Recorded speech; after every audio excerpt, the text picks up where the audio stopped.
Yo, halo guys. Ya, kali ini kita ketemu. Mamang-mamang tidak berkacamata tapi channelnya berkacamata. Waduh, Mamang Megane Sensei. Ya, mungkin untuk kali ini kita akan membahas anime seasonan yang rata-rata romance. Gimana, Bang? Romance. Waduh. Watashi no kokoro yabai desu. Ya, Cukup. di sini ada banyak mungkin film-film romance ya. Tapi yang paling menonjol ada Oshinoko sama si Kanoko Noko. Yang paling banyak di timeline gua ya. Lu nonton apa aja, Bang? Kalau kita ngomong episode 1 doang, gue nonton semua. Cuma yang dilanjut lah, yang dilanjut. Nah, yang kalau dilanjut terakhir gue lanjut tuh cuma sampai episode 2 baru Oshinoko sama Shikanoko. Setelah itu belum ada yang gue lanjut lagi. Jadi sekarang udah minggu berapa sih? Waduh. Sekarang udah mau 4 episode kah? Ya udah pada 4 sampai 5 episode lah. 5 episode nih. Tiba-tiba sudah mau 5 Tuhan. Waktu itu ke maraton masih 1 loh. Cepat apa lagi bumi ini berputar. Paling cepat Suicide Squad Isekai kan 8 episode sekarang. Soalnya pertama rilis langsung 4. 4. Sama Alia udah 5 kayaknya deh. Iya, Alia sama Oshinoko kan tayangnya barengan, hampir barengan. Oshinoko kalau nggak salah malam, yang Alia itu pagi gitu, atau kebalik. Ya pokoknya barengan, beda 1 hari, tapi beda berapa jam doang itu tayangnya. Ya paling. Bentar, kalau sekarang Suicide Squad udah episode 8, 2 minggu lagi tamat dong berarti ya? Iya, tamat. Kan cuma 10 episode. 10 atau 13, bukan 13. Kali tuh anime. Enggak, 10 doang kalau nggak salah. Oh iya, 10. Lah iya, kok udah mau tamat aja. Perasaan kayaknya konfliknya baru dibangun pas episode 8. Kita baru bernafas, tiba-tiba sudah mau tamat. Perasaan episode 8 gua baru dapat konfliknya nih. Konflik sama si siapa itu, Ratu Isekai. Itu Ratu Isekai kenapa itu pikirannya agak sengklek atau gimana ya kan? Tapi gue heran sih kenapa Suicide Squad Isekai ini ratingnya di bawah 7 gitu. Biasanya kan kalau misalnya anime isekai kayak gini ya minimal 7 gitu ya kan di My Anime List. Gimana tuh tanggapannya, Bang? Dari awal rilis emang udah di bawah 7 soalnya. Oh gitu. Dari episode 4 iya. Gue bukan fans DC nih. Gue nggak pernah nonton DC series apapun. Cuma untuk secara cerita Suicide Squad ini ya standar isekai gitu. Tapi kok bisa di bawah 7? Apa yang jelek? Kalau mau bilang standar isekai, gue malah merasa bukan kayak lagi lihat isekai pada umumnya gitu. Kayak lagi lihat ini fantasi barat gitu, Disney segala macam. Kalau lu dapat feel itu nggak? Gue pas nonton tuh dapat banget tuh. Dari bentukan karakternya kayak Alice in the Wonderland gitu. Daripada isekai Jepang ya. Sih. Untuk setting ceritanya, cuma untuk secara cerita kalau menurut gue kayak isekai umum gitu. Orang ke isekai tiba-tiba bertemu sama kerajaan ya kan, politik kerajaan terus tiba-tiba diselesain, isekai banget. Gue berhenti di episode 4 soalnya masih belum lanjut. Cuman gue sempat dikasih tahu kalau katanya terjadi penurunan kualitas dan segala macam lah secara visual di episode keberapa gitu. Di episode yang 5. Katanya cuma tinggal slideshow episode 5 ya. Itu. Episode 5. Dan situ langsung terjun bebas tuh. Iya, dari episode 5 kata orang-orang juga di komen banyak, dan gue baru dari kemarin kan gue baru nonton Suicide Squad Isekai nih, baru sempat. Betul, ada penurunan kualitas, cuma kalau dibilang jelek sih enggak ya. Untuk episode 5 itu dia untuk scene bertarung ya, dia pengen dibikin kayak Stark lawan naga, lu tahu nggak? Stark lawan naga, dia pengen bikin kayak gitu, cuma eksekusinya jelek, terkesan kaku gitu. Jadi kayak frame-nya itu kurang apa sih, in between apa sih yang keyframe, mungkin bahasanya keyframe-nya itu nggak tepat gitu untuk di episode 5. Itu sih paling untuk itu gue ya kan. Sama mungkin orang-orang yang bikin jelek itu adalah yang bahas tiba-tiba jadi catur itu kan. Hah? Episode catur lu udah belum sih episode 4 ya? Kalau nggak salah episode catur. Belum deh, belum. Catur, episode 5 yang cuma episode 5 kayaknya tuh yang cuma gambar muka-muka doang kan? Iya, yang pop up gitu kan. Iya. Jadi terkesannya itu animasinya itu nggak nyatu gitu, background sama background animasi sama gambar itunya loh, layernya jadinya berantakan banget. Menurut gue ya. Kalau mau dibilang jelek banget sih enggak ya. Gue sih biasa aja gitu nonton Suicide Squad Isekai ini, cuma ya. Jelek sih tidak, tapi kalau gue waktu nonton Isekai Suicide Squad, gue sama sekali tidak tertarik gitu. Meskipun udah nonton sampai episode 4, sama sekali belum ada yang menarik dari anime itu. Karena mungkin ini ceritanya itu kayak isekai biasa, cuma latarnya itu dibikin lebih kayak Eropanya bener-bener Eropa gitu. Blonde jarang loh karakter rambut blonde ya kan. Kalau misalnya isekai kayaknya jarang juga loh. Menurut gue ya. Bah, kalau isekai blonde mah karakter sampingan banyak. Kayak blonde yang bener-bener kesannya itu kayak orang Eropa gitu. Blonde Jepang kan banyak. Cuma blonde yang kayak kesannya orang Eropa tuh kayaknya dikit deh. Desain karakternya loh maksud gue. Iya kan? Jadi, Iya. Ya udah. Cuma gue masih penasaran nih, 6,7 ratingnya sekarang. Untuk saat ini, episode depan gimana ya kan? Cuma buat gue ceritanya oke gitu, masih bisa diterima. 7 lah kalau dari gue. Kalau lu dari itu nonton berapa? Kalau 6 sih menurut gue kerendahan ya. 7 sudah oke sih. 7. Kalau mau kasih 8, tidak ada yang menarik masalahnya dari itu anime selain jualan Suicide Squad. Sudah tidak ada lagi yang menarik. Episode 5-nya kacau. Untung cuma episode 5 doang yang kacau, nggak episode lain bagus. Cuma episode 5 doang itu. Aneh. Sama gerak kameranya itu aneh. Jadi karakternya kayak nempel di depan kameranya gitu loh. Bukan di backgroundnya. Kebayang nggak? Jadi kayak ada sesuatu ditempel gitu di kamera lu. Nah itu. Iya. Itu bego sih itu animasinya, nggak tahu kenapa ya. Cuma kata orang-orang sih yang Suicide Squad episode terbaru ini kan dia direksinya itu beda gitu sama yang episode awal-awal. Yang ngerjain episode baru-baru ini itu staff-staff pemula gitu, staff-staff yang masih baru. Jadi menurut gua wajar gitu kalau misalnya kualitasnya agak-agak. Jadi gue agak maklumin gitu, karena mereka kayaknya masih belajar gitu. Walaupun ya harusnya sih sudah berpengalaman ya, cuma gila sekali. Gue nggak expect gitu sampai di bawah 7. Kalau 7 menurut gue masih oke gitu. Cuma untuk secara menjual ekspektasi sih ini nggak dulu deh. Ini jelek sih kalau menjual ekspektasi. Cuma kalau bisa lu nggak ekspektasi, lu suka isekai, ya udah sih, isekai ini bagus sih, Suicide Squad isekai. Apa ya, kalau mau dibilang bagus, satu hal ini, itu anime itu, Suicide Squad ini, sejauh gue nonton sampai episode 4 terakhir, tidak ada satupun yang menarik. Karakternya pun tidak ada yang menarik sama sekali. Tidak ada kayak memorable gitu. Kayak kita ngomong karakter ini deh, karakter isekai-nya. Siapa sih karakter isekai memorable sih itu? Kesatrianya. Kesatria yang suara Kazuma. Tuan Putri, Ratu. Ya, kalau gue sih mungkin ratunya sih, ratunya nyebelin sih. Gak tau kenapa. Iya, cuma sekedar nyebelin doang. Iya. Namanya penjahat nyebelin wajar itu. Dan satu hal yang sudah karakter sampingannya tidak menarik, yang dilawan tuh sesama ini kan, sesama Suicide Squad kan. Sampai episode 8 masih lawan Suicide Squad lagi. Suicide Squad lawan Suicide Squad. Suicide Squad. Itu yang menurut gua sangat-sangat disayangkan itu. OTW lawan ini apa sih yang topeng awal-awal itu? Siapa sih itu namanya? Gua nggak nonton nggak nonton yang rambut pendek ya? Oh iya, yang kayak orang Jepang apa lah itu. Jepang ya. Gua nggak nonton DC ya kan. Jadi gua nggak tahu apa-apa sama karakternya, bodoh amat. Cuma kalau orang awam nih, secara orang awam, gua biasa aja gitu nonton ini ya. Recommended. Kecuali mungkin kalian fans DC, tidak disarankan untuk menonton ini karena mungkin akan kecewa dengan eksekusi ceritanya yang biasa aja. Sama ini loh, Suicide Squad isekai itu. Lu ngerasa nggak sih bang, di anime ini ceritanya itu Harley cuy, yang lain-lainnya nggak diceritain, yang member Suicide Squad yang lain nggak diceritain, iya nggak sih? Yang kerasa lebih berat ke Harley daripada karakter yang lain gitu. Iya, jadi ini cerita Harley apa Suicide Squad ini? Padahal kan kita tahu kayaknya yang lain-lain itu lumayan menarik gitu untuk yang tidak tahu DC ya kan. Cuma sayangnya yang ditonjolkan di cerita Suicide Squad ini adalah Harley-nya. Jadi setiap tiba-tiba kan si Suicide Squad ini nemu masalah nih, dan yang tiba-tiba nemuin solusinya Harley terus dan tiba-tiba flashback ke Joker. Jadi gua kayak kurang serk aja gitu. Kenapa tiba-tiba Harley lagi? Yang lain kayak Peacemaker apa King Shark ya kan. Waduh. Mana sempat cuma 10 episode.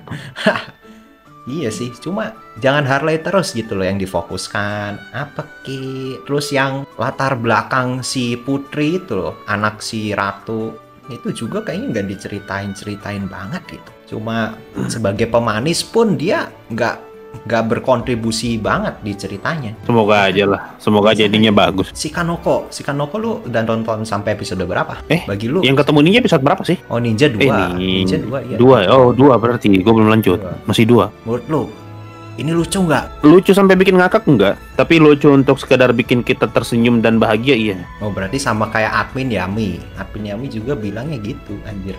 Gue juga sama sih, mungkin karena ini jokesnya region lock, gue nggak tahu kenapa ya kan. Ini jokes Jepang banget kalau menurut gue, ya nggak sih? Lu ngerasa jokes Jepang nggak sih ini? Iya, banyak permainan kata soalnya. Iya, gue sama ya. Ini tipikal jokesnya Jepang banget soalnya, karena kan ada satu orang yang bikin berbuat bodoh, terus yang satunya teriak, komentari teriak sambil teriak.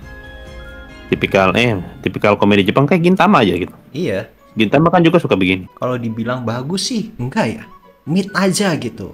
Mungkin terlalu overrated kalau misalnya kita lihat pendapat-pendapat di internet. Ini kan komedi, tidak usah dibahas. Kalau dibandingkan sama Suicide Squad mah mending rusak lah. Ya mending rusak lah. Karena temanya tidak serius. Bukan cuma masalah tema, lebih menarik emang daripada Suicide Squad. Nontonnya gue lebih tertarik lihat rusa cewek rusa robot daripada lihat di Suicide Squad masuk ke dunia isekai yang orangnya tidak menarik semua. Wah, kalau pertanyaan lucu atau tidak, enggak terlalu. Untuk saat ini ya. Berarti aman, selera gue tidak ampas-ampas banget berarti. Paling ini sih, gue paling bingung kan di Instagram, di internet gitu kan. Ada beberapa orang yang memperdebatkan tentang jokes perawan. Itu gimana? Apa tujuan dari jokes perawan itu? Gue sampai sekarang pun nggak tahu banget apa lucunya. Makanya kan orang-orang protes. Tapi kenapa ketika ada orang protes, yang lain tidak terima? Menurut gue patut dipertanyakan loh, itu jokes perawan itu lucunya di mana? Menurut lo lucunya di mana? Gue nggak tahu. Menurut gue tuh bukan masalah lucu tidak lucu, tapi itu emang udah salah satu trop jokes di Jepang kok. Ngomongin begitu-begituan. Kayak kalau gue nggak tahu sebut contoh anime apa, intinya kayak kadang karakter perempuan tuh suka malu kalau ditanya, lu masih perawan atau tidak? Nah itu kadang bikin malu. Nah di situ jokesnya. Makanya kan waktu ke si siapa lagi namanya, Koshitan ya, Koshitan ketahuan kalau dia masih perawan, dia malu kan? Karena emang jokesnya di situ. Berapa banyak ya anime kayak gitu ya? Itu dari salah satu jokes pasaran tuh kalau di Jepang ya. Banyak kok anime jokes kayak gitu mah. Mungkin gara-gara sekarang udah terlalu sensitif aja ya, makanya dipermasalahin begitu. Kalau sering nonton anime mah pasti sudah sering ketemu trop-trop begitulah. Kalau gue sih lebih ketemunya ini yang apa sih yang tiba-tiba cewek aku tidak bisa menikah lagi karena apa gitu kan. Ya, satu tipe sudah tuh kayak gitu tuh. Tipe. Rata-rata di anime romance, jadi mau dibilang lucu ya nggak lucu-lucu banget. Romance komedi kan biasanya gitu. Iya, biasanya romance komedi. Iya, komedi itu udah salah satu trop komedi emang. Gue sih wajar-wajar aja gitu kalau misalnya ada orang yang mempertanyakan ini kenapa sih harus mempertanyakan ini wajar. Iya. Karena apalagi kalau jarang nonton anime. Kalau cuma orang-orang biasa aja yang jarang-jarang terpapar sama jokes anime begitu mah pasti apa sih ini ngomong gini ya. Apalagi sekarang lu tahu di mana-mana wak mah ngomong begini aja. Begitu mah digoreng. Padahal kayaknya biasa aja gitu ya kita ya. Kalau udah sering nonton anime wajar mah. Sering kok muncul begituan. Cuma gue paling sebel tuh orang-orang bilangnya ini kan komedi absurd. Komedi absurd. Kalau ngomong absurd sih oke. Gue sih masih kalau mau dibilang absurd sih ya kurang absurd apa coba itu ada rusa bisa keluar granat dari kepala. Cuma kan terkadang nggak selamanya apa yang absurd itu lucu. Masalahnya tuh sampai di post di fanpage anime gitu loh. Jadi kayak heboh banget. Namanya nyari topik mah apa-apa dibahas. Iya, kemarin juga kan ada tuh yang postingan yang si Kanoko tidak ada yurinya. Si Kanoko tidak ada yurinya maksudnya? Fanpage nih post. Jadi si Kanoko tidak akan ada yurinya. Catatan autor dari autornya langsung. Padahal si autornya ini tidak pernah bilang kalau misalnya si Kanoko ini ada yurinya. Ya elah gitu doang dibilang yuri cowok. Kayak lu baru nonton anime sih. Iya. Siapa yang goreng? Masa begitu doang bilang? Ada fanpage kayak gitu loh. Jadi dia itu mungkin takut gara-gara ini kali ya. Gara-gara full cewek. Padahal full cewek kayaknya dari dulu biasa aja gitu gue nonton ya kan. Kayak tidak pernah nonton Kobayashi ya. Kobayashi-chan Wetri kan juga kayak begitu kan. Iya. Cewek semua. Ada romansnya tapi kan tidak ada yang kepikiran tuh Yuri mah. Biasa-biasa aja. Iya, makanya. Sampai ada yang buat post kayak gitu. Gue juga bahas gitu di video short gue ya kan. Ini adalah hoax. Cuma edukasi aja gue ya kan. Karena sebenarnya kalau misalnya lu pernah nonton anime full cewek, kayaknya wajar gitu.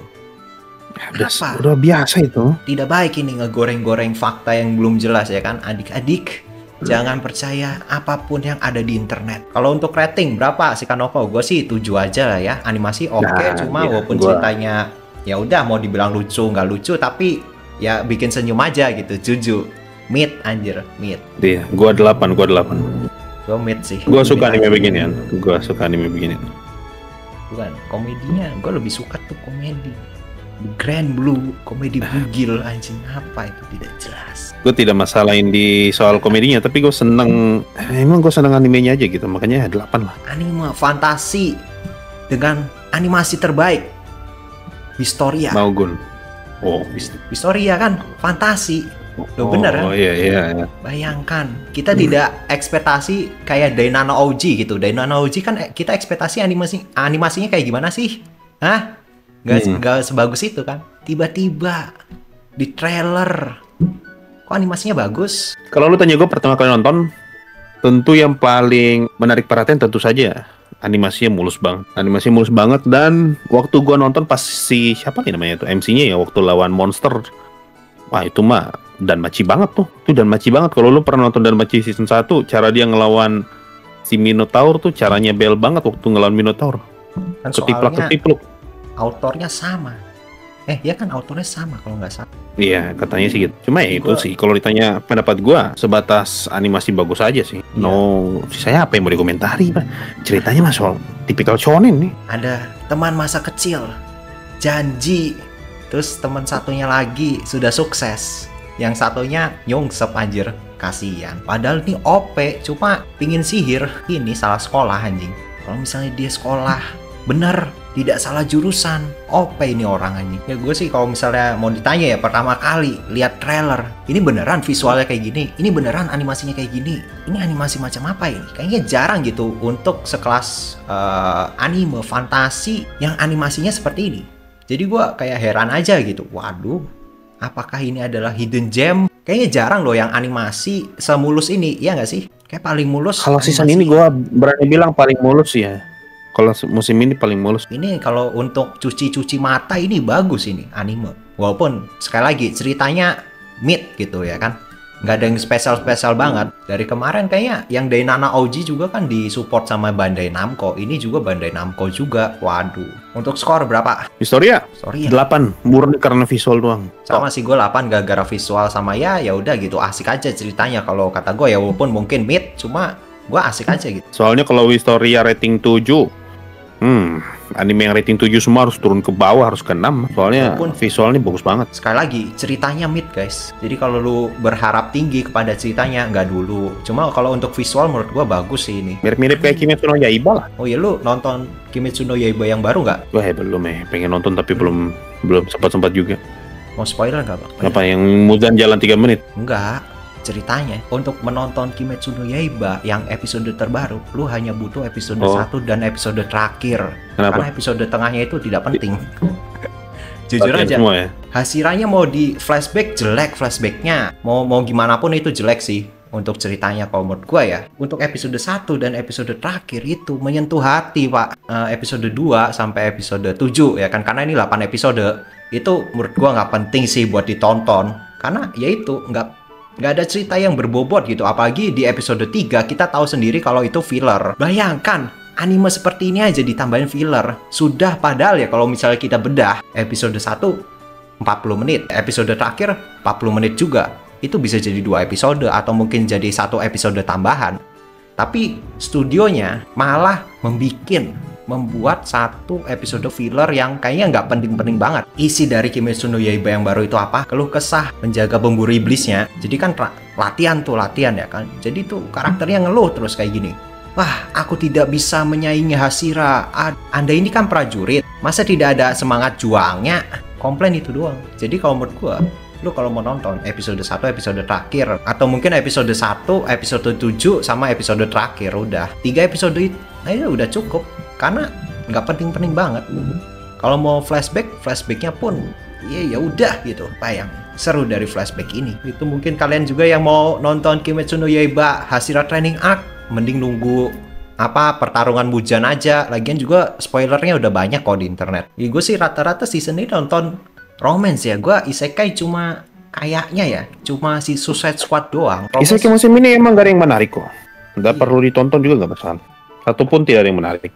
Tapi kalau misal romance, yang paling menarik adalah yang Make Heroine. Make Heroine lu nonton nggak? Make ini. Baru sampai episode 2. Tumben nih, A1 Picture waras animasinya. Kayak season kemarin dia bikin apa ya? Oh iya, ding, solo leveling ya. Bagusan ini daripada solo leveling mah. Iya, tumben kok animasinya bagus. Solo leveling kayaknya ya udah gitu animasinya. Mau dibilang bagus ya, gak juga. Ini anime romance, slice of life. Kok bagus? Apalagi openingnya sih. Kayaknya ini opening daripada Oshinoko, daripada Ali, kayaknya masih bagusan ini loh kalau kata gue ya. Sama lagu, sama animasi. Lu gimana pas nonton nih anime? Waktu gue nonton mah gue langsung tahu ini anime paling bagus musim ini mah. Tidak ada lagi yang lain. Lebih bagus daripada Rusa, lebih bagus daripada Suicide Squad. Semua. Emang bagus banget, secara premis, eksekusi, musik, semua bagus. Gue ya, pas pertama kali nonton anime ini, kayak baca novel anjir. Kayak baca novel asli, tiba-tiba kayak, ada angin lewat, kayak dramatis gitu loh ceritanya. Kalau lu bilang gue kayak lagi nonton Hyoka. Kan ada tuh musim ini anime yang dibikin sama author Hyoka juga tuh, Soshimin series ya.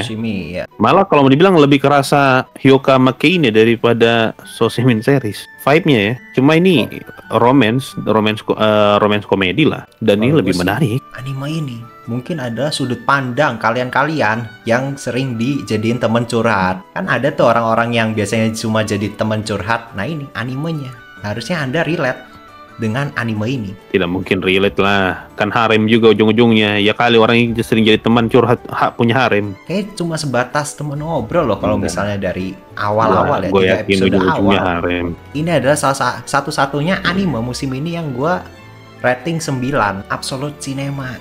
8 lah, 8,5. Boleh lah sih. Soalnya bagus sih.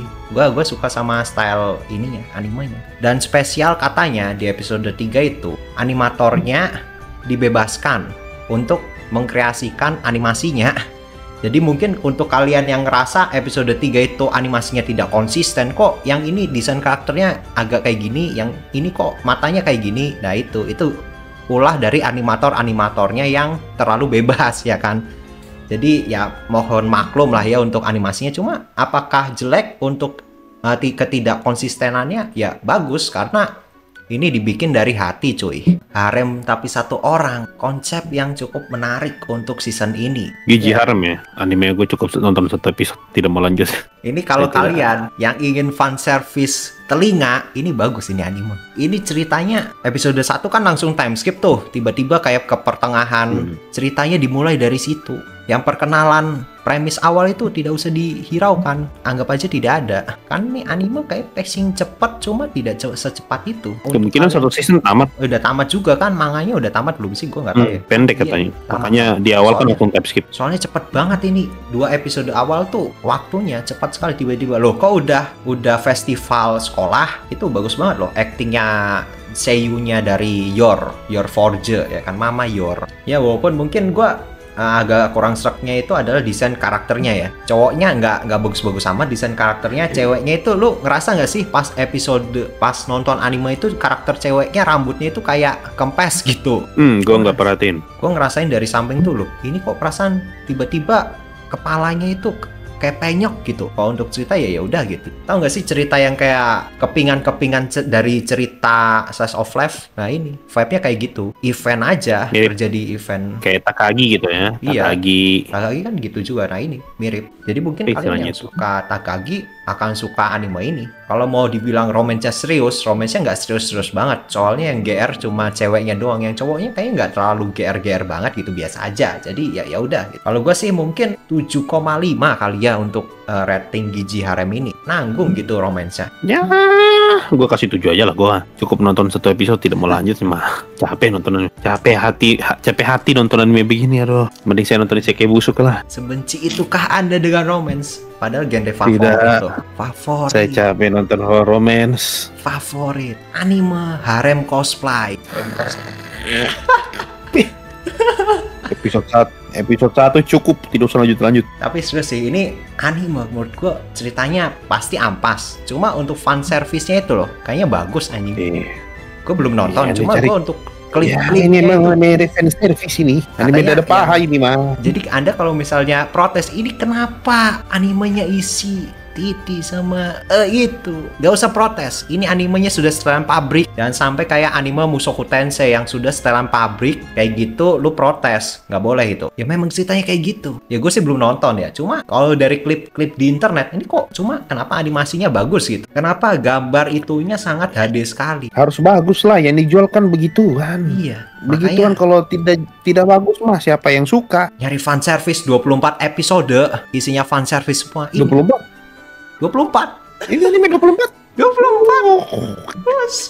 Puas. Wow. Puas. My Dress Up Darling aja yang literally lebih bagus cuma 12 loh. 24. Berarti ini ada strategi produser menjual figur. Jadi nggak heran kalau anime ini nanti figurnya banyak. Karena memang itu yang dijual. Anda jangan protes. Ceritanya ecchi apa ke? Paling Soshimin series ini yang punyanya Hyoka. Visualnya bagus. Visualnya bagus sih, gue setuju.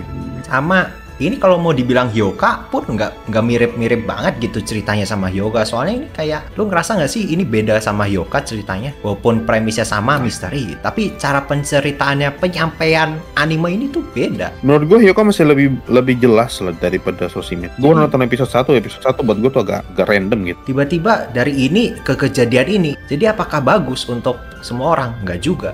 Karena ini mau dibilang misteri, nggak juga. Romance, nggak ada romance-nya ini anime. Serius, ini nggak ada romance ya BTW ya. Jadi kalian yang mau cari romance, nggak ada. Palingan sama kayak Hyoka lah. Cuma kalau lu bilang apakah ini sama kayak Hyoka, premis ini sama. Cuma apakah secara penyampaian ceritanya sama? Enggak, ini beda. Hyoka sama ini adalah dua cerita yang berbeda. YouTuber vampir.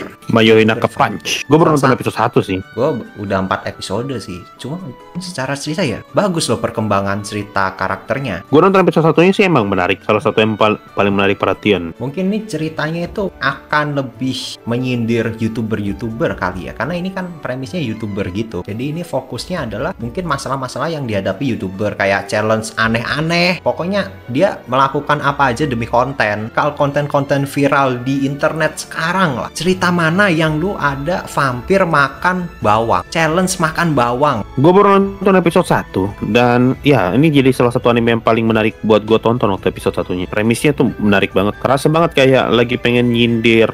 Atau mungkin, iya nyindir ya. Dari awal kan udah langsung diliatin si itu pengen klarifikasi kan. Anime yang paling diantisipasi Oshinoko sama Alia. Studio Dogakobo akhir-akhir ini animasinya sangat menyala. Ya Oshinoko gue belum lanjut loh, episode 2 terakhir gue nonton. Sekarang episode 5 ya. Alia pun cuma episode 1 doang. Episode 6 itu nanti langsung di yang teaternya itu sudah nyampe teater. Oh sudah tampil ya nanti episode 6 ya? Nanti episode 7 gantian Ruby harusnya ya. Jadi episode 6 itu nanti langsung diselesain. Episode 7 nanti Aqua sudah tidak balas dendam lagi. Berarti episode 6 udah kelar? Harusnya ya. Sudah selesai langsung penampilan tuh kelar tuh semua. Selesai langsung. Harusnya. Kalau di episode 5 sekarang udah tayang, udah tampil. Lagi gladi bersih terakhir. Sudah set up kostum mereka. Satu episode doang? Iya, harusnya episode 6 ya. Episode 6 sama 7 sih, antara 2 episode itu harusnya udah kelar. Berarti season 3 rute incest. Waduh, sekarang lagi panas-panasnya lah ya fans Ruby sama Akane. Gue kalau misalnya lihat konten-konten yang ada orang bikin konten Ari Akane pasti komennya itu Aqua cocoknya sama Akane, Aqua cocoknya sama Kana. Ini parah sih, waifu war sih. Ya begitu Nisekoi ya. Nisekoi kembali lagi kayaknya. Cuma kayaknya lebih ngeri ini loh, karena kan sekarang berhubung anime dan internet sudah maju dan semua orang jadi wibu. Ya walaupun nggak wibu banget sih, nonton anime lah ya. Ini gila, internet tuh kacau men. Kalau misalnya lu bahas dua karakter ini pasti dibanding-bandingin. Makanya gue sampai buat post menyindir mereka berdua. Waduh ya. Fans Oshinoko aja dia bikin konten tentang Akane atau Kana langsung di DM anjir. Kasian cuy. Kalian waifu tidak nyata. Dibela. Ian yang megang FV anjing. Di grup tuh dia curhat itu anjing, gue di DM lagi. Fans zaman sekarang ya nggak tahu ya. Karena mungkin zaman dulu kan tidak ada internet. Pas dulu anime emang di internet banyak yang bahas anime. Tahun berapa? Ya, sebelum COVID lah yang jelas.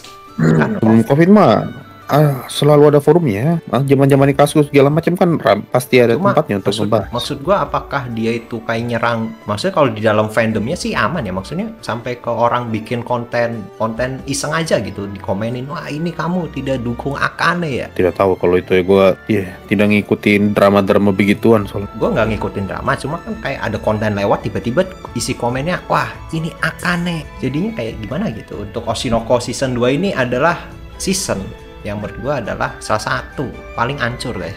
Untuk fansnya tidak sopan sekali itu. Sampai di DM loh, fanpage Oshinoko. Itu mah lebay kalau sudah begitu, orang-orang kayak gitu mah kayaknya jangan jadi wibu, tonton anime aja, harus jadi wibu mas. Tapi untuk first impression, lu Oshinoko gimana? Bagus nggak?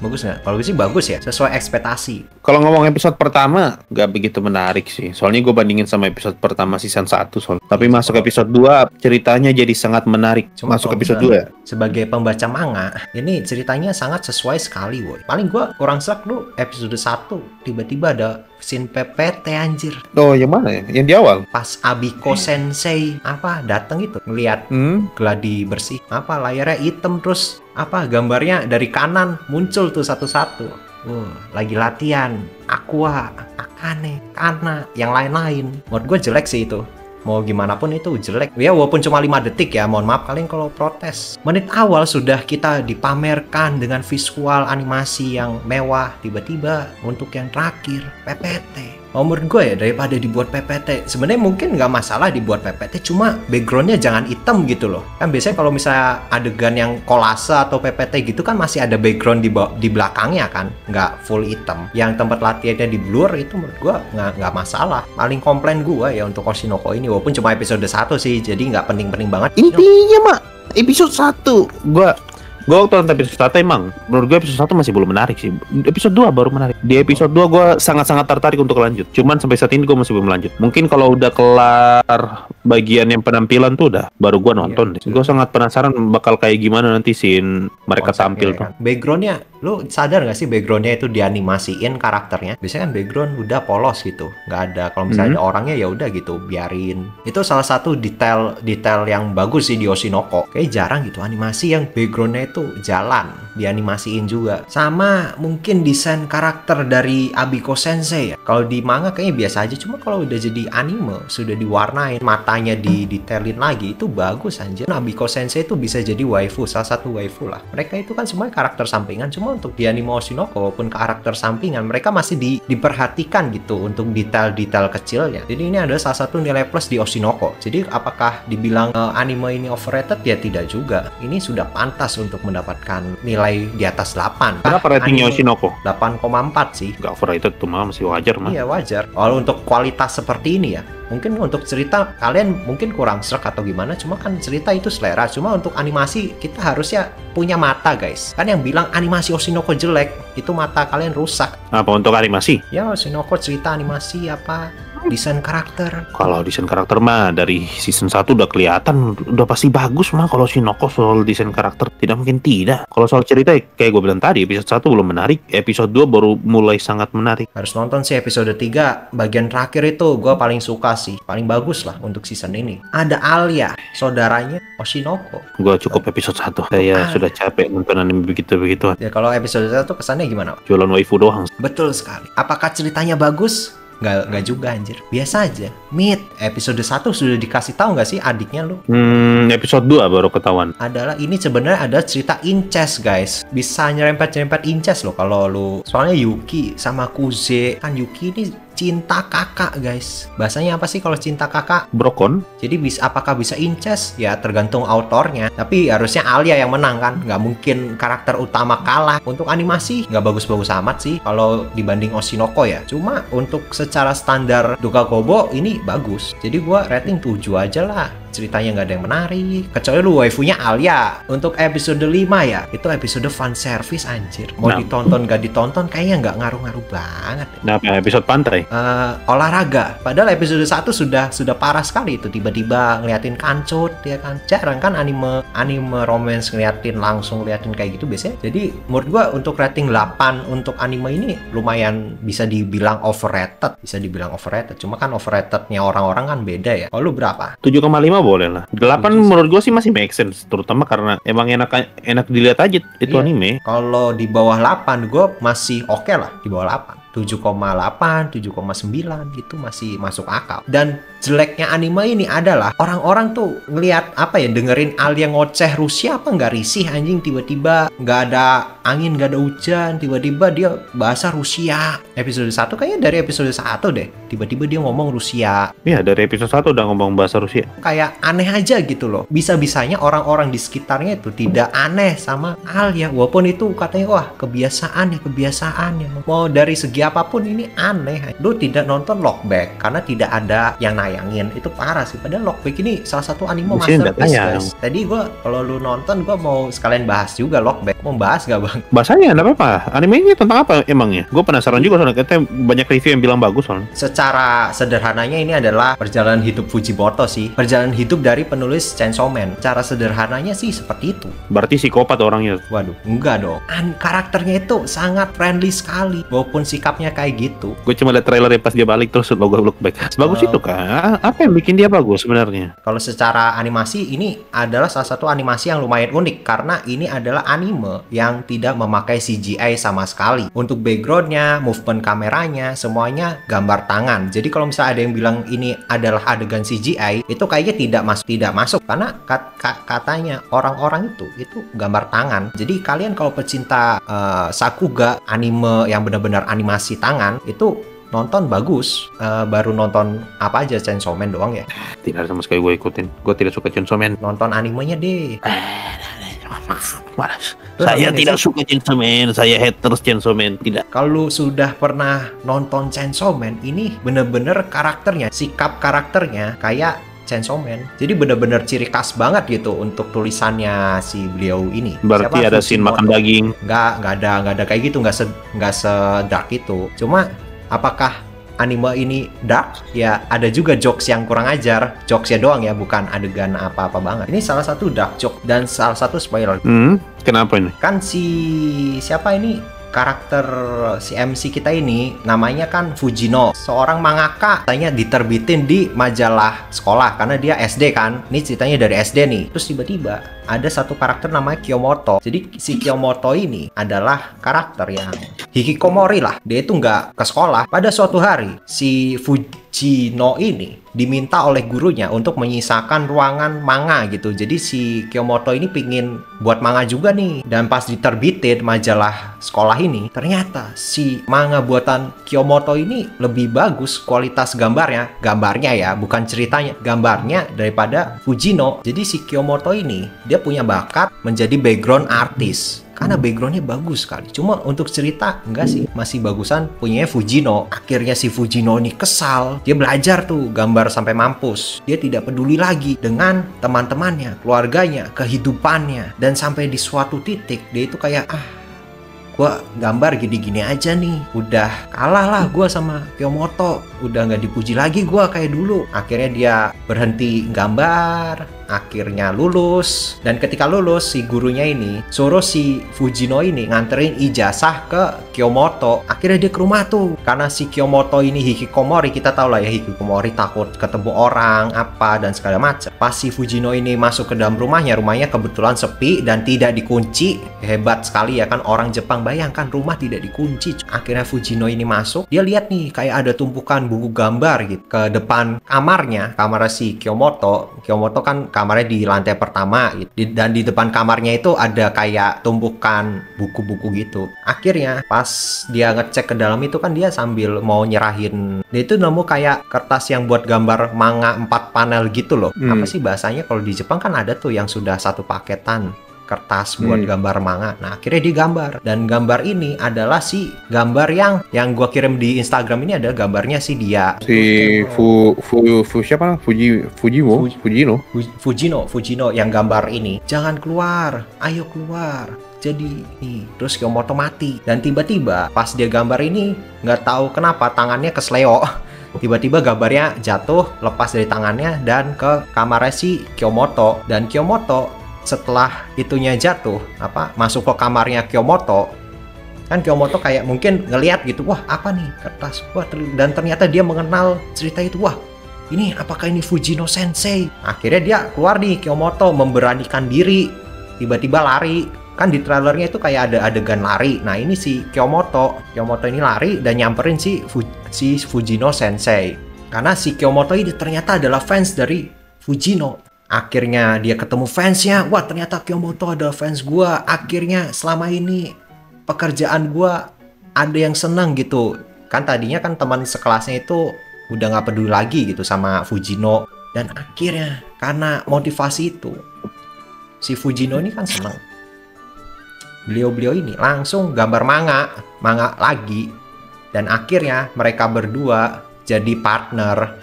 Karena si Kyomoto ini bisa gambar background dan si Fujino ini mendesain cerita dan gambar orangnya. Ya sebenarnya premisnya kayak gitu. Jadi kayak kehidupan artis manga gitu. Ya kita tahu lah ya, nanti ceritanya kan pasti jadi mangaka terkenal. Tiba-tiba ya pokoknya harus ditonton sih biar tahu feel-nya. Soalnya dia itu kayak apa ya? Vibe sih, dia kayak ngatur kayak visual terus lagunya. Jadi ngikutin vibe itu. Dan untuk movie ini minim dialog sih. Jadi yang dijual dari movie ini adalah visual penceritaannya gitu. Visualisasi dari cerita manganya si penulisnya Chainsaw Man menurut gua lumayan bagus. Menerjemahkan manga menjadi film itu bagus. Untuk cerita ini gua nggak tahu ya, cuma gua ngerasa cerita dari kejadian di movie ini adalah kejadian Kyoto Animation. Lo tahu kan Kyoto Animation yang diserang itu? Ya, yang kebakaran. Dan katanya Kyomoto ini adalah plesetan dari Kyoto Animation.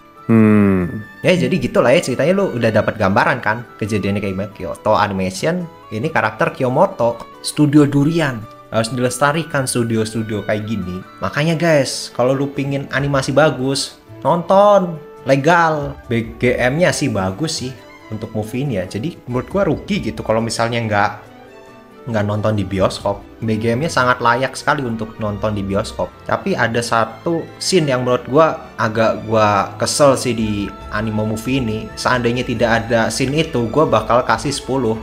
Cuma karena ada scene itu, gua kasih skor 9. Ya ini mungkin untuk beberapa orang kayak nggak masalah gitu ya kan. Cuma Pak, kenapa di bagian terakhir dikasih scene PPT? Udah bagus-bagus, PPT. Itu sih yang paling gue sesali ya kan untuk movie Look Back.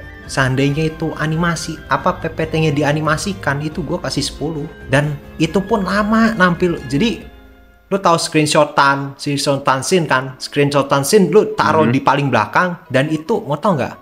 Setengah menit anjir. Satu. Gue emosi. Ya gue nggak tahu ya yang lain gimana, cuma gue emosi parah. Ya cuma mungkin untuk kalian mungkin tidak masalah. Kalau gue sih memang masalah ya, karena PPT-nya itu lama, 30 detik.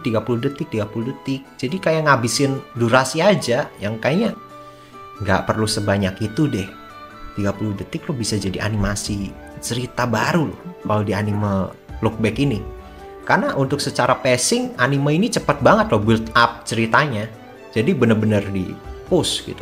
Ya semoga tiba-tiba bioskop lu nayangin lah, karena di bioskop gua kayaknya masih tayang. Tidak mungkin, sudah pasti tidak tayang. Haikyuu aja kemarin tuh cuma 2 hari, setelah itu udah tidak tayang. Soalnya kan mulai banyak reviewer yang bilang positif, mungkin jadinya si bioskop ini langsung diperpanjang gitu. Soalnya ini sampai sekarang masih ada. Ya mungkin gitu aja ya kan, karena sudah selesai season ini guys. Dan kebanyakan seasonan ini adalah anime romance. Dan kebetulan mamang kita satu ini rata-rata cuma nonton 1 episode karena romance guys. Romance. Saya malas romance. Daripada menyiksa batin ya kan. Jadi mungkin segitu aja untuk video kali ini. Kalau kalian suka dengan video ini, jangan lupa follow dan like video ini. Dan ya, sampai berjumpa di video-video selanjutnya. Bye. Yo.